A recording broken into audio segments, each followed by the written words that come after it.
Você curte empreendedorismo? Você quer seguir por esse caminho, prosperar e transformar a sua vida? Eu vim te trazer alguns exemplos de como você não deve fazer isso. Vamos lá, falar de alguns empreendedores de índole duvidosa. Fala galera, meu nome é Tércio Barbosa e a gente está começando o Smart Mob dessa semana. O empreendedorismo é um assunto muito em alta hoje em dia, muitos querem buscar sua independência financeira, mas existem formas e formas de se fazer isso e hoje a gente vai falar de filmes que trazem alguns empreendedores com índole duvidosa. O interessante dos filmes que eu trouxe aqui é que todos são inspirados em fatos históricos ou inspirados em situações que a gente vive no dia a dia. Antes da gente falar sobre isso, eu já vou te convidar para você dar o like nesse vídeo, se inscrever no canal e ativar o sininho para as notificações. O primeiro filme que eu quero falar é O Poderoso Chefão 2, filme de 74, sequência direta do filme de 72, e foi um filme que foi indicado a 11 Oscars e levou 6, inclusive o Oscar de melhor filme. O filme conta duas histórias paralelas, a primeira do Vito Andolini, que teve sua família morta pelo mafioso local e teve que deixar a cidade e partir para os Estados Unidos, e depois ele viria a se tornar Vito Corleone. A segunda história, que são inclusive histórias que se encontram por se tratar de pai e filho, é a história de Michael Corleone, filho do Vito Corleone. Acho que muita gente já viu esse filme, mas é legal pensar que esse filme ele foi inspirado em uma época onde haviam vários mafiosos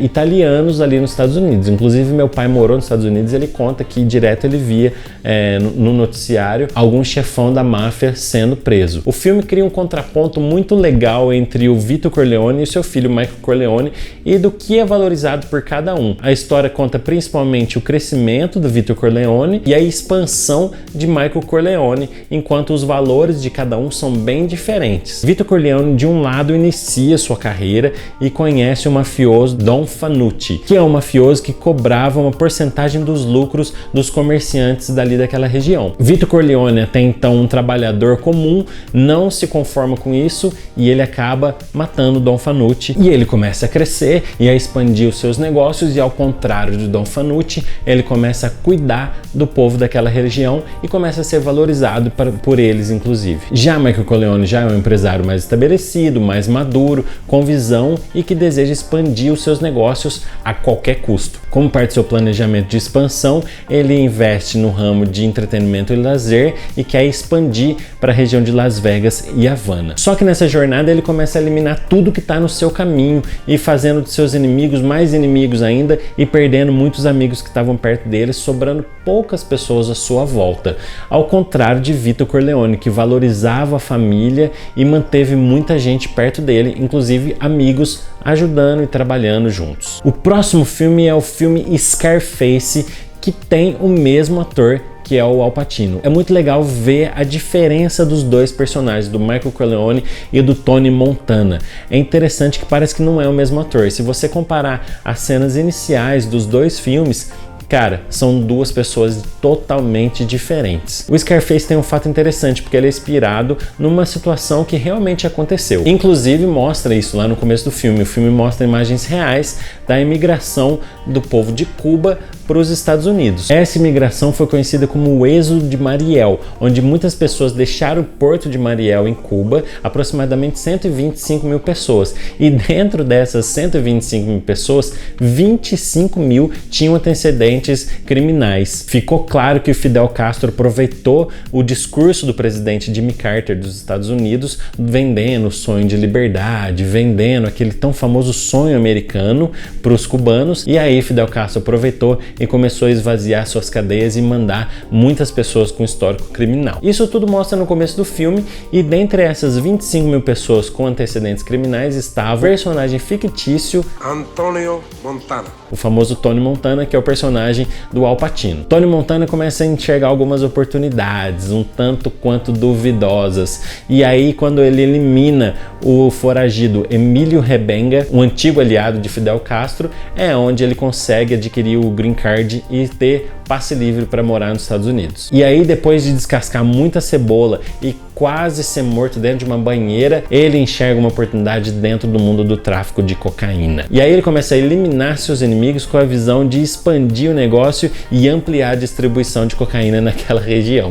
É um negócio que eu não indico muito para você, tá? O terceiro filme que a gente vai falar aqui é um filme que se chama Abutre. Desde o começo o filme já estabelece que o personagem não tem uma índole tão legal assim. Ele é ladrão, ele tem sérios desvios de caráter e quando ele se depara com um acidente no meio da rodovia, ele sem escrúpulo nenhum desce do seu carro movido pela curiosidade e vai ali de perto ver o que está acontecendo. E é quando ele enxerga uma oportunidade, quando começam os jornalistas, cameraman, chegar e filmar aquele acidente. Ele começa a ver, em vez dele se impressionar com o acidente, ele já com seu caráter um pouquinho duvidoso, ele começa a se impressionar e enxerga uma oportunidade naquilo que está acontecendo ali.